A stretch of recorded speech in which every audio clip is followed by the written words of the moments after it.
Good morning, my dear students. So again we are doing the question paper of half yearly exam and we have done 12 questions of this question paper. हमने ये वाला question भी कर लिया था कि dockyard Lothal में है. Okay, so 12 question complete. Now we will move to the question 13. The oldest Veda among 4 Vedas is. सबसे पुराना वेदा कौन सा है? So we know this is Rigveda. Okay, Rigveda it is the oldest Veda among the 4 Vedas. ये 4 वेदास कौन कौन से थे? So first Veda it is Rigveda. Okay, ये सबसे ज़्यादा ओल्डेस्ट है and it was composed about 1500 BC. Okay, BC कहते हैं बिफोर क्राइस्ट. BC या तो इसको 1500 BC कहेंगे. अगर ईयर्स एगो की बात करेंगे तो ये है 3500 ईयर्स एगो. 3500 साल पहले, 3500 ईयर्स एगो. और BC की बात करेंगे दिस इज़ 1500 BC. ओके, या तो 3500 ईयर्स एगो या फिर 1500 BC it was composed. So it is the oldest Veda. Second, दूसरा वेदा था Samaveda, Samaveda. Okay, and third Veda it was Atharvaveda, Atharvaveda. And fourth Veda it was Yajurveda. Okay, so these are 4 Vedas: Rigved, Samved, Atharvaved and Yajurved. So these are 4 Vedas and the oldest is the Rigveda, which was composed about 1500 BC or 3500 years ago. Okay, so now we will move to our next question. This is question number 14. A leap year has 300 number of days. This statement is true or false? ये statement बताना है ये सही है या गलत है.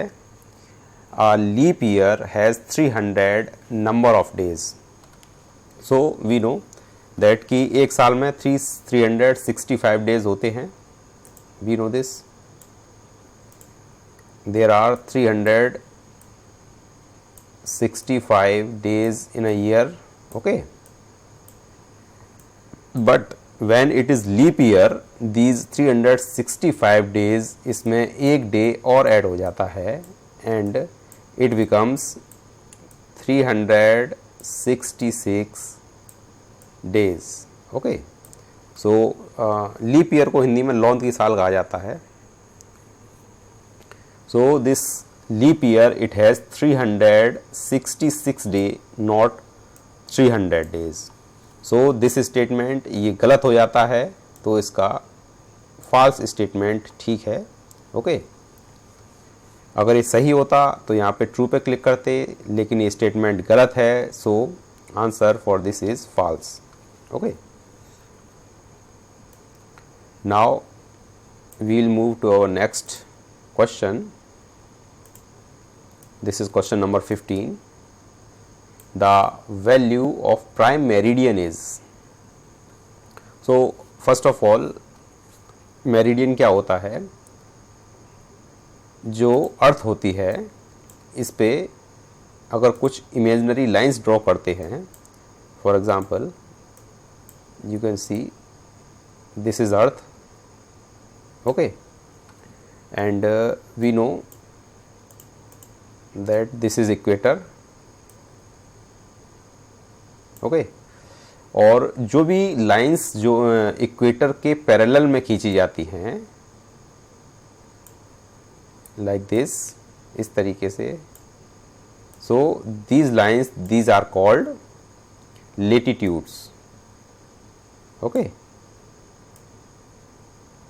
these are called latitudes, और जो भी लाइन जो कि नॉर्थ पोल से, here this is north pole और here this is south pole, north pole से साउथ पोल में जाती हैं, ओके इस तरीके से एक पोल से निकलती हैं दूसरे पोल में चली जाती हैं इस तरीके से। So these are called longitudes, these imaginary lines these are called longitudes, इस तरीके से like this. So these longitudes these are called meridians, इनको मेरिडियंस कहा जाता है। और ये जो प्राइम मेरिडियन होता है इसकी वैल्यू होती है 0 degree. This is prime meridian, I mark this is this line, this is prime meridian, okay prime meridian ये लाइन है एंड इसकी वैल्यू होती है 0 डिग्री। एंड जिस तरीके से ये इक्वेटर है इसकी वैल्यू होती है 0 डिग्री लेटीट्यूड, उसी तरीके से इसकी वैल्यू होती है 0 degree longitude, okay. So you can also see in the book में और देख लेते हैं। Here you can see this is prime meridian, north pole से ये लाइनें निकल रही हैं और साउथ पोल में चली जाती हैं। This is 0 degree, this is called prime meridian, okay.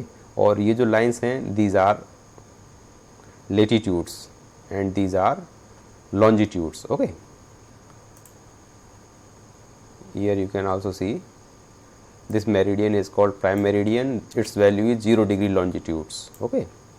So we have done this question. Now we will move to our next question. This is answer for this is 0 degree, okay. 0 degree is the value for the prime meridian. Now we will move to our next question. The pole star indicates the direction of, pole star किसकी direction बताता है, north की south की, north की या east की, okay. So we have studied in the first chapter of geography pole star, जिसे ध्रुव तारा भी कहा जाता है। You can see here, yes ये लड़की, this girl, this is watching the pole star, this is also called north star. इसको नॉर्थ स्टार भी कहा जाता है क्योंकि ये हमेशा नॉर्थ डायरेक्शन में ही रहता है, that's why it is called north star. Hindi में इसको ध्रुव तारा भी कहते हैं। एंड दिस नॉर्थ स्टार और we can say pole star और वी कैन से ध्रुव तारा, this indicates the direction of north, that's why it is called north star. So answer for this question is north, okay. इसको टिक कर देते हैं, this is north, the pole star indicates the direction of north. So now we will move to our next question. The levels of government in India are 3. This statement is true और false. ये बताना है कि levels of government India में 3 हैं, ये statement सही है या गलत है। So this statement is true, okay, this statement is true. किस तरीके से गवर्नमेंट के लेवल 3 हैं इंडिया में? First government, this is called local government, okay, जिसमें ग्राम पंचायत आती है, ओके, ग्राम पंचायत आती है, उसके बाद कस्बा लेवल पे होती है, उसके बाद ज़िला लेवल पे होती है, जिला पंचायत जिसे कहते हैं, ओके, और फिर होती है दूसरे नंबर पे लोकल गवर्नमेंट, दूसरे नंबर पे होती है स्टेट गवर्नमेंट, ओके, जिसका हेड जो है सीएम होता है, CM is the head of state government. And third number पे होती है सेंट्रल गवर्नमेंट, ओके। जिसका हेड पीएम होता है, prime minister. Okay, so these are three levels of government. So the answer of this question is true. Now we will move to our next question. Suffrage movement is associated with. First of all, suffrage movement क्या होता है? Suffrage movement, suffrage को कहते हैं right of voting. Okay, right of voting. Right of voting होता है vote देने का अधिकार, right of voting. So suffrage movement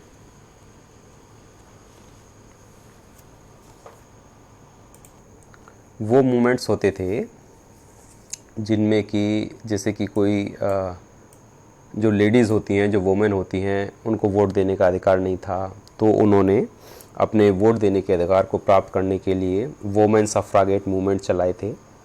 और उसी तरीके से जो पहले कुछ गरीब लोग होते थे, जो कि ज़्यादा गरीब होते थे, तो उनको वोट देने का अधिकार नहीं था, तो इस तरीके से उन सभी को वोट देने के अधिकार के लिए जो मूवमेंट चलाए गए, दे आर कॉल्ड सफ्रागेट मूवमेंट। और वुमेन सफ्रागेट मूवमेंट वो होते थे जो कि वुमेन को वोटिंग राइट्स देने के लिए जो चलाए गए थे, they were called women suffragette movement. Okay, so suffragette movement is associated with women voting rights. voting rights देने के लिए जो movements चलाए गए थे, these are suffragette movements. Okay, so now we will move to next question. Question number 19. The decision of the government of India to maintain peaceful relations with Russia is a task associated with. यानी कि ये पूछ रहा है, question पूछना चाहता है कि कौन सी गवर्नमेंट है, लोकल गवर्नमेंट, स्टेट गवर्नमेंट या सेंट्रल गवर्नमेंट, जो कि रशिया के साथ पीसफुल रिलेशंस बनाएगी। यानी कि इंडिया को रशिया के साथ, इंडिया को किसी दूसरे देश के साथ शांतिपूर्ण संबंध बनाने हैं, तो ये किस गवर्नमेंट का कार्य होगा? तो ये कार्य होगा सेंट्रल गवर्नमेंट का। ओके, क्योंकि लोकल गवर्नमेंट जो होती है ये लोकल लेवल पे काम करती है। ओके, स्टेट गवर्नमेंट वो काम करेगी जो कि एक स्टेट तक ही सीमित रहेंगे, एक राज्य तक ही सीमित रहेंगे। फॉर एग्जांपल जो हमारा स्टेट है उत्तर प्रदेश, इसमें जो चीफ मिनिस्टर हैं, जो स्टेट गवर्नमेंट है योगी आदित्यनाथ, तो वो जो भी कार्य करेंगे वो यूपी तक ही लिमिटेड होंगे, उत्तर प्रदेश तक ही लिमिटेड होंगे। लेकिन जो सेंट्रल गवर्नमेंट होती है, इसके जो टास्क होते हैं ये पूरी इंडिया में, और जो दूसरे कंट्रीज़ होते हैं उनके साथ रिलेशंस बनाती है, उनके साथ बातचीत करती है, जो भी इंफॉर्मेशन का एक्सचेंज होता है या फिर कोई रिलेशंस होते हैं या फिर ट्रेड होता है, इन सभी पे ये जो अधिकार होता है ये सेंट्रल गवर्नमेंट का होता है। ओके, ये सेंट्रल गवर्नमेंट का ही कार्य होता है। So answer for this question is central government. Okay, now we will move to next question. This is question number 20। The fill in the blanks is a natural satellite of earth. Earth की natural satellites कौन सी है? So first of all, satellites क्या होते हैं? Satellites वो होते हैं जो कि किसी प्लानेट के चारों तरफ चक्कर काटते हैं। ओके, फॉर एग्जांपल जो अर्थ है, ये हमारी जो हमारा प्लानेट अर्थ है, इसके चारों तरफ ऐसा कौन सा सैटेलाइट है, ऐसी कौन सी सेलेशियल बॉडी है जो कि हमारी अर्थ के चारों तरफ चक्कर लगाती है? Okay, so we can say this is moon. Okay, वैसे काफ़ी सारी सैटेलाइट्स हैं जो कि ह्यूमन ने बनाई हैं, जो अर्थ के चारों तरफ चक्कर लगाती हैं, लेकिन जो नेचुरल सैटेलाइट है अर्थ की वो है moon. Okay, so moon is the natural satellite of earth. Okay, और ये अर्थ है, ये सन के चारों तरफ चक्कर लगाती है, we know this. Okay, so answer for this question is natural satellite of earth is moon. Okay, जो किसी प्लानेट के चारों तरफ चक्कर लगाए वो सैटेलाइट होती है। So this is the definition of satellite. Now we will move to next section. We have completed section B of the question paper. Now we will move to section C of the question paper. ये 20 questions ऐसे थे जिसमें आपको टिक करने थे. अब ये section C, इसमें हर क्वेश्चन 2 मार्क्स का है और इसमें आपको आंसर्स लिखने हैं. Okay, you have to write down the answer in 1 or 2 words. Okay, और 1 लाइन, जिस भी तरीके से आपको ठीक लगे. वैसे 1 वर्ड क्वेश्चंस हैं ये. So question number 21 is what is the name of imaginary line that divides earth into 2 equal parts, northern hemisphere and southern hemisphere. यानी वो इमेजिनरी लाइन कौन सी है जो कि अर्थ को 2 बराबर पार्ट्स में डिवाइड करती है, और ये पार्ट्स हैं नॉर्दर्न हेमिस्फीयर और southern hemisphere. So this is earth. Okay, so इस अर्थ को इक्वेटर जो है, दिस इज़ इक्वेटर. लाइन थोड़ी टेढ़ी हो गई है. This divides earth into, this is northern hemisphere. Northern hemisphere यानी कि नॉर्थ में है. हेमिस्फीयर मीन्स होता है आधा गोला, half circle. Okay, and this is southern hemisphere. Okay, so equator divides earth into 2 equal parts, northern hemisphere and southern hemisphere. यहाँ पे कुछ स्टूडेंट्स ये भी कंफ्यूज हो सकते हैं कि प्राइम मेरिडियन भी तो हो सकता है, लेकिन इसका जो आंसर होगा ये प्राइम मेरिडियन नहीं होगा, क्योंकि जो प्राइम मेरिडियन होता है ये होता है, दिस इज़ प्राइम मेरिडियन, जिसको अभी हमने स्टडी किया था, जिसकी लोकेशन 0 डिग्री होती है. तो ये ये भी अर्थ को 2 इक्वल पार्ट्स में डिवाइड करता है, लेकिन ये जो 2 इक्वल पार्ट्स होते हैं ये होता है eastern hemisphere. Okay, eastern hemisphere यानी कि ईस्ट डायरेक्शन में होता है, और ये होता है western hemisphere. Western hemisphere. So इस क्वेश्चन में पूछा है कि वो लाइन जो कि नॉर्दर्न हेमिस्फीयर और साउदर्न हेमिस्फीयर 2 पार्ट्स में डिवाइड करती है, तो ये लाइन डिवाइड करती है इक्वेटर. ये जो प्राइम मेरिडियन होता है ये ईस्टर्न हेमिस्फीयर और वेस्टर्न हेमिस्फीयर में डिवाइड करता है, बट इक्वेटर नॉर्दर्न हेमिस्फीयर और साउदर्न हेमिस्फीयर में डिवाइड करता है. So that's why the answer of this question is equator. Okay, यहाँ पे आपको सिंपली इक्वेटर लिखना है.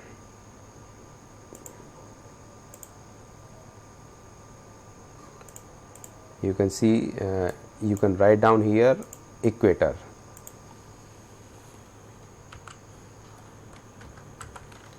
EQUA. This is equator. Okay. So this is the answer for this question. Next question is, which is the third nearest planet to the sun? तीसरा planet जो कि sun के पास है, what is the name of this planet? So I think everyone knows the answer of this question. This is earth. Okay, answer for this question is EARTH, earth. So this is earth. So earth is the third nearest planet to the sun. First nearest planet to the sun, it is Mercury. Second, this is Venus, and third, this is Earth. Fourth, this is Mars. Okay, इसी तरीके से ये पूरा 8 planets हैं. Now question number 23 देखते हैं. Who was the supreme power in monarchy? Monarchy क्या होता है? मोनार्की वो होता है जिसमें कोई किंग या क्वीन होती है और वो पूरा अपना राज्य चलाते हैं, पूरा एडमिनिस्ट्रेशन चलाते हैं. ओके, और मोनार्की में जो किंग या क्वीन होते हैं इनके ऊपर कोई भी हेड नहीं होता है, यानी कि ये फ्री हैं कुछ भी करने के लिए. Okay, so answer for this is, we can write down here king. आप सिंपली किंग लिख सकते हैं या फिर और डालकर क्वीन भी कर सकते हैं. किंग और queen is a supreme power in the monarchy. So answer for this question is king और क्वीन। ओके, या फिर आप यहाँ पे मोनार्च भी लिख सकते हैं, क्योंकि किंग और क्वीन को मोनार्च भी कहा जाता है। सो आइदर आप मोनार्च लिख दीजिए, किंग लिख दीजिए, क्वीन लिख दीजिए, या तीनों लिख दीजिए। ओके, आपके आंसर्स तीनों ही ठीक होंगे। So we have done this question, question number 23, and now question number 24. What is the name of script in which most Ashokan inscriptions were inscribed? इसमें कुछ स्टूडेंट्स को कन्फ्यूज़न हो सकता है कि इसमें स्क्रिप्ट पूछी गई है। ओके, क्वेश्चन को आपको ध्यान से पढ़ना है कि क्वेश्चन पूछ क्या रहा है। Question want to know that कि स्क्रिप्ट कौन सी है। ओके, स्क्रिप्ट, लैंग्वेज नहीं पूछ रहा है। अगर यहाँ पर लैंग्वेज पूछी जाती तो आंसर अलग होता, और स्क्रिप्ट पूछ रहे हैं तो आंसर अलग होगा। सो this is Brahmi script. Okay, script Brahmi होगी। अगर लैंग्वेज पूछी जाती तो प्राकृत लैंग्वेज थी। मोस्ट अशोकन इंस्क्रिप्शन में वैसे प्राकृत भी थी, खरोष्टी भी थी, ग्रीक भी थी, अरामाइक भी थी, लेकिन सबसे अधिक जो अशोकन इंस्क्रिप्शन है उसमें लैंग्वेज की बात करेंगे तो प्राकृत है। ओके, प्राकृत लैंग्वेज। और स्क्रिप्ट की बात करेंगे तो ये होगी ब्राह्मी स्क्रिप्ट। ओके, इसमें कंफ्यूज नहीं होना है आपको। You can also see in the book, आपको बुक में दिखाते हैं। Here you can see this is the Brahmi script.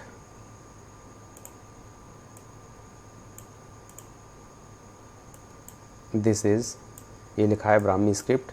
सो ये ब्राह्मी स्क्रिप्ट है। ओके, दिस, और इसी में जो अशोक के मोस्टली जो इंस्क्रिप्शंस हैं these are inscribed in Brahmi script. Okay, so we have done this question. Now we will move to our last question. This is how many years ago the Rigveda was composed? Rigveda कितने साल पहले compose किया गया था? So we have previously discussed that Rigveda was composed about 3500 years ago. 3500 years ago Rigveda को compose किया गया था। You can write down here 3500 years ago, or you can write down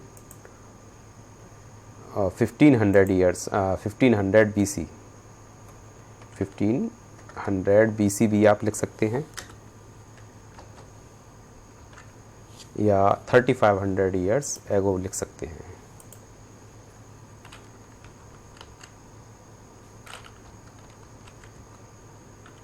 years ago, 3500 years ago लिख सकते हैं, या 1500 BC लिख सकते हैं।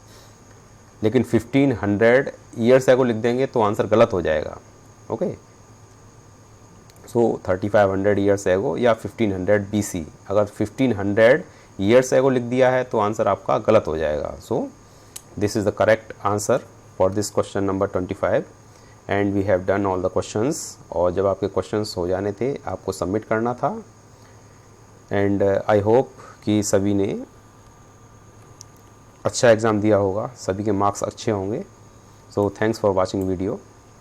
इसकी PDF देने की कोई ज़रूरत नहीं है, लेकिन इसकी PDF आपको दे देंगे, ठीक है, क्योंकि क्वेश्चन पेपर आपने दिया ही है। PDF भी आपको इसकी प्रोवाइड करा देंगे।